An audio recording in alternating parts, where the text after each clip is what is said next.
Hey, howdy, hey, sports fans. I know it's been a spell, but at long last I have returned to talk about the 5th book in the Animorphs series, Order of the Phoenix. Wait, what? The Predator is the first book in the series to feature Marco as the main protagonist, and like all of the early books, it more or less, the story serves as a means of getting him personally invested in the battle against the Yeerks. Now, after 4 books, we all know that Marco's role within the group is that of the funny guy, and up until this point, he's made it very clear that he would be perfectly happy to just pretend that night at the construction site never happened, and because of this, his teammates have more or less had to pull teeth to get him involved in any venture that they've engaged in since. It's understandable. I mean, Marco's mother died a few years ago, and since then, his father has basically been a depressed, borderline catatonic mess, which has meant that Marco not only has to take care of himself, a tall enough order for any teenager, but also his dear depressed daddy. In many ways, he actually has the saddest backstory. The Predator is, of course, by K.A. Applegate and was published by Scholastic in December of 1996. While the story is absolutely Marco's, it's also the first book to feature Axe in any notable capacity, and his alien naivete, coupled with Marco's sardonic wit, means that it is by far the most comedic book we've gotten yet. Of course, the comedy was aimed at children in the 1990s, so... well, you'll notice I described it as comedic rather than funny. I would offer some examples, but I feel like my meaning will become very apparent as I work my way through this, so... yeah, let's dive in, shall we? I'm not even going to say it. The Predator opens with the all-too-familiar, has no impact on the rest of the story other than to vaguely set the tone opener. This time around, as Marco's walking home with some groceries and catching us up on how he can't tell us his last name or where he lives and how miserably depressing his current life situation is, his soliloquy is rudely interrupted by the sounds of an old man begging some young toughs not to hurt him. Being Marco, he tries to convince himself not to get involved, but in the end, his conscience plus his ability to literally turn into a 400-pound gorilla get the best of him. The thugs are no match for the gorilla, except for the one with a gun, who's no match for a flying dumpster. Old man saved, Marco moves to escape, only to hear the old man pick up and cock the gun himself, warning the monster not to come any closer. As he lumbers off, Marco smirks as much as a gorilla can at the apt metaphor. The next day, the whole gang is out on the outskirts of Cassie's farm, debating whether or not Marco's decision was a good one. Most of them seem to agree that he did the right thing, but Jake... well, it's not important, because we're here to see Axe. Apparently he wants to go home. And, of course, if this wasn't enough of a middle finger in Marco's mind, apparently the only way he can think to do it is for them to steal him a Yeerk ship. So, hooray! So anyway, Axe gallops into the clearing, and the 6 of them exchange some awkward, we're talking to an alien greetings. Before Axe can say anything, Marco immediately objects to the insane plan, but Axe counters with, the higher the danger, the higher the honor. Now, before Marco can presumably compare him to a Klingon, Jake explains that honor isn't really a priority here, what with the Animorphs being the only thing fighting the Yeerks here on Earth. First priority, hurting the Yeerks. Second priority is not dying. Again, this is Jake talking, not Marco. And third priority... well, I assume third is honor, though he didn't mention it. This concept seems alien to Axe, but he moves on to explain that with a few components, he can actually send out a distress call that can summon a single bug fighter that they can commandeer. Now, ever the realist, Marco reminds everybody that even a single bug fighter will always have at least one Hork-Bajir on board, and when Axe implies that he's a coward, fear is unworthy of a warrior. Marco righteously riposts with a reminder that Axe has never fought a Hork-Bajir, or any other controller for that matter. The alien firmly put in his place, Tobias asks if Axe's return home could possibly help their situation here on Earth. Now, as Elfangor's brother, he believes that the Andalites will listen when he explains just how dire the situation is here, so the team puts it to a vote. And yeah, it went exactly the way you think it did. Saturday, a couple of days later. The plan? Axe morphs into a human. Together with Jake and Marco, he boards the 1025 bus to the mall. Upon arrival, they make their way to Radio Shack, whatever that is, where Axe purchases the components he needs with enough time to catch the 11:30 bus back, leaving 10 minutes to spare on the morph clock. It's airtight, or, in Marco's words, something is sure to go wrong. Saturday, 10:15. Axe morphs into a human. Axe wastes several valuable seconds learning to balance on 2 legs and playing with the mouthfeel of actually saying words. Together with Jake and Marco, he boards the 1025 bus to the mall. Upon arrival, Axe immediately wanders off. They find him at Starbucks trying to order a double latte. Double latte. Latte. So, they head to the Radio Shack, and Axe sets to collecting the numerous components he'll need to build his doohickey. In a matter of seconds, he's got everything except for one thing, the Z-Space transponder, which is the component that will translate the signal into zero space. You know, zero space. The opposite of true space. Anti-reality. The non-dimension in which faster-than-light travel is possible. No? Yeah, Jake and Marco were just as clueless on the matter as I am. In any case, they're pretty sure he's not going to find what he's looking for, and as they're getting kind of pressed for time, they move to pay for what he's already got. As the primitive humans handle the money situation, Axe finishes his coffee and decides now would be the ideal time to go find more things to taste and smell. Chaos ensues, obviously.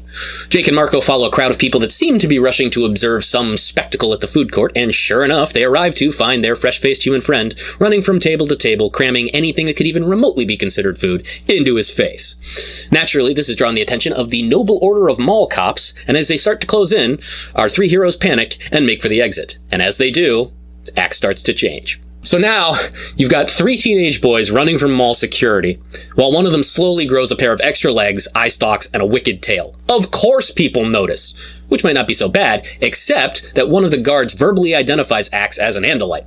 So yeah, controllers. Fortunately, human controllers have to hold their weapons in mushy, easily removed hands, so Axe handles that guy blocking the door no problem. With the sirens of the real non-mall cops now wailing in the distance, the guys have to call an audible. Now, across the parking lot, there's a grocery store, which as we all know is the ideal place to hide an alien. Unfortunately, it's full of more of those pesky humans. Now, remembering that the 90s were a simpler time, Marco screams out a bomb threat at the top of his lungs, and as the customers come pouring out of the building and the cops/controllers surround it, he has another brilliant idea when he spots the lobster tank. Yeah. So, the three of them bide their time, living the hellish life of a supermarket lobster for presumably less than 2 hours, which is not only an established rule, but also really important to remember when just a few pages later, they find themselves purchased and shoved into a cooler. Now, still wanting to remain in hiding for as long as possible, lest this be some sort of controller plot, Axe informs them that they have 7 minutes left in Morph. Now, this is a little too close for Jake and Marco's comfort, so they decide, and I quote, "fuck it," and demorph just in time to avoid being shoved face first into a pot of boiling water. Yeah. In one fell swoop, they managed to ruin that poor woman's dinner, party, and evening. Also life. Ah, wait, they told us she was dreaming. Problem solved. After a night of horrible, shellfishy nightmares, Marco is awakened by his father, who asks him if he was dreaming about her. Did I mention that Marco's mother died a couple of years ago? Because Marco's mother totally died a couple of years ago. We get a little bit of internal monologue about how, while Marco loves his dad and certainly doesn't blame him for being depressed, he does sometimes really wish that he could just accept that she's gone and move on. And while it's actually really nice to get a little bit of a glimpse behind Marco's mask, I also don't feel that there's anything really explained in this scene that most readers, or at least adult readers who have maybe been through things like this, couldn't piece together themselves. The next day, the kids meet once again in the 100-acre woods, where they find that Axe has completed his mysterious device, minus, of course, the Z-Space transponder. So it's effectively useless. Now, Marco is more than happy to sit around and wait for a few centuries for humankind to discover zero space, but it occurs to Tobias that maybe Chapman has such a device. I mean, back in The Visitor, he uses his weird hollow room to talk to Visser 3, so maybe? Axe confirms. Communication with any Yeerk ship requires a Z-Space transponder, but Rachel is adamantly against anything that will put Melissa in danger again. And with Chapman on guard now, trying to access the house seems like an express ticket. Fortunately, Cassie has a plan. Morph into ants and sneak into the basement through the foundation. Sorry, unfortunately. I forgot Marco is the POV character. The next day at school, Jake meets up with our hero to fill him in on the details, but Marco is in no mood. As it turns out, the anniversary of his mother's disappearance is just a few days away, so he's not exactly in the best place psychologically. Again, in a way that is absolutely not in any way foreboding, Marco mentally recounts what happened. His mother took the boat out alone into a rough sea, and the next morning, it was found battered against the rocks with no sign of Mama Marco. Now, for a while, he held out hope. No body, not dead. But seeing as how Marco somehow does not realize that he's living in a science fiction series, he eventually accepted it. Anyhow, that night, the team gathers in the backyard of the for-sale house of Chapman's next-door neighbor. They morph the ants in question, black ants, apparently, because they're more common around these parts, but also, racism is for jerks. And then everyone immediately goes insane. Somehow, Cassie, who I will remind you was the one to point out not 2 books ago that trout are freshwater fish, neglected to consider the fact that ants are colonial insects. It takes more than a few minutes for everyone to regain their sense of self and not eating dead beetles, but once they do, getting into Chapman's hollow closet actually goes remarkably smoothly. They head down a pre-existing tunnel in the foundation and find themselves in exactly the room they were hoping for. For which they were hoping. Sorry. The team demorphs in the clearly much larger than I was imagining it room, and proceeds to access Chapman's computer. While Axe is meddling with the hardware and trying to recover one of the numerous Z-space transponders therein, they come across a file that indicates that the Yeerks are expecting a visit from Visser 1 soon, more powerful than Visser 3 himself, because, yes, they are ranks. Also, apparently, Visser 1 is a human controller, according to Axe, but that's definitely not foreshadowing. In any case, with the aforementioned transponder recovered, the team remorphs and uses their incredible ant strength to carry the relatively small device out of the house the way they came in. Sort of. I mean, they do, but on the way they are beset upon by an enemy colony. Anyone who knows anything about insect warfare knows that the following minute or so is pretty brutal. Limbs are torn off, antennae are torn off, body segments are torn off. But in the end, everyone makes it out alive and immediately vows never, ever, ever, ever to morph ants again, which I am actually going to predict, unironically, does happen at some point right now. On the record. The next day, Marco is understandably in a bit of a mood. He ignores the fact that his father appears to have cried all night. He does not acknowledge Jake or a very dour-looking Rachel or Cassie in the hallway. He does, however, take a few minutes to fill in his backstory a bit about how his father used to be an engineer, but then when his mother died, he just sort of broke. And now he works as a part-time janitor, which Marco doesn't really care about. He just wishes that losing his mother didn't also have to have meant losing his father as well. On the bright side, it's safe to assume Marco will probably become some sort of animal-themed badass vigilante later in life. You know, like another famous orphan. Sadly, the piece that comes with just, oh, so much denial is interrupted when Marco is forced to break up a fight between Jessica and Rachel when Jessica bumped into her in the cafeteria and caused her to drop her fork. That bitch. Anyway, Marco further diffuses the situation in Chapman's office by claiming that they were fighting because they're both so in love with him. It works, more or less. I mean, who wouldn't love that face? In the end, Rachel actually thanks him for never taking things too seriously. It's an awkward, sweet moment, but seeing as how Cassie likes Jake and Rachel seems to prefer the company of birds, I say Marco should take him when he can get him. A day or two later, the decoy transmitter now complete, the team meets once again in the woods to discuss strategy. According to Tobias, there's a large abandoned quarry about an hour's flight inland, so the plan is to wait until Saturday, fly out there, get Axe a bird of prey morph in the meantime, and then just wait for the Yeerks to fall for their little trap. It's not the worst plan they've had. On the walk home, Marco and Jake shoot the shit like normal teenagers until the former decides that he needs to get something off his chest. He's decided that after this last mission, the day before his mom's death anniversary, mind you, he's out. In the last few weeks, he's been ripped in half by sharks, nearly boiled alive, and, well, ripped in half by ants. He doesn't feel great about it, but at the same time, he can't stand the idea of his father having to go visit 2 graves a year from now. And Jake, well, Jake actually totally understands, so awesome, I guess. I mean, it seems a little bit weird that they would spend a whole book on a POV character that we're never going to see again, but hey, God bless. Wonk. Saturday comes. They fly to the quarry and hide under various outcroppings and behind boulders to assume their most dangerous morphs, tiger, wolf, elephant, and gorilla as it may be. Axe opts to stay in Andalite because as an alien he's never seen a single episode of The Twilight Zone. So far, the plan is going great. Awash in the glow of their success, they switch on the transmitter and wait. And sure enough, after only a couple of minutes, a lone bug fighter sweeps in low, hugging the tree line, and lands delicately amidst the rubble. Once the Hork-Bajir on board steps out to survey the situation, they launch their attack. But after only a couple of hits, he basically throws himself to the ground like a corrupt boxer and plays dead. So naturally, Axe hops on board, guts the remaining taxon on the bridge, and waves goodbye to his Earthling friends. Everyone retires to Cassie's barn for a cup of hot cocoa. No, obviously, it was a trap. They look up to find what must be 100 Hork-Bajir controllers lining the edge of the quarry and menacing them with their handheld Dracon beams. So as the dread is just sinking in, who should appear but the good Visser, who mocks the Andalites, but also weird compliments them for their selection of animals, Jake in particular. But then he actually encourages them not to demorph, which seems like a win in a weird way, until he explains that it's because he wants to show them off to Visser 1, who's currently waiting in orbit. Even while he's wetting the bottom half of his gorilla suit, Marco can't help but notice Visser 3's disgust at even mentioning Visser 1's name. It would seem that 3 has no love for his superior. Random office politics aside, the Hork-Bajir usher the 6 of them onto the blade ship, where the whole lot head on up to the totally not symbolically named mothership. In the privacy of their black cell, the team debates the merits of death versus alien enslavement, and also alien enslavement trapped as an animal versus alien enslavement with the ability to morph. Also, whether or not the Yeerks will come after their families. Spoilers! Yes, the Blade ship docks and a window opens, allowing them to see as numerous Hork-Bajir and Taxxons and even humans scramble to get into rank and file. Finally, once everyone's in their place, Visser 3 arrives, accompanied by the better Visser, the human Visser, Visser 1.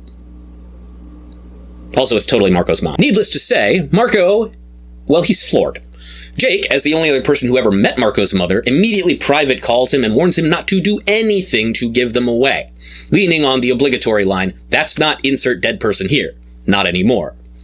Marco manages to hold it together, but his mind is racing, because while what Jake said is true in a sense, the fact remains that Marco's mother undeniably did not die at sea 2 years ago. The two Vissers spend a couple of pages exchanging jabs about Visser 3's lack of knowledge of Earth and Visser 1's lack of a tail with a sword on it. Not Marco's mom reminds the Visser that the Council of 13, whatever that is, doesn't care for Vissers who make mistakes, and takes her leave. Once the Visser 3, being the third Visser, takes a few moments to taunt our heroes, and note how suspicious it is that Axe is the only one not in Morph, and that he's the only one that said anything this whole time, he has them move to a cell on the mothership, triples the guard, and orders the threat of immediate execution if any of them try anything funny.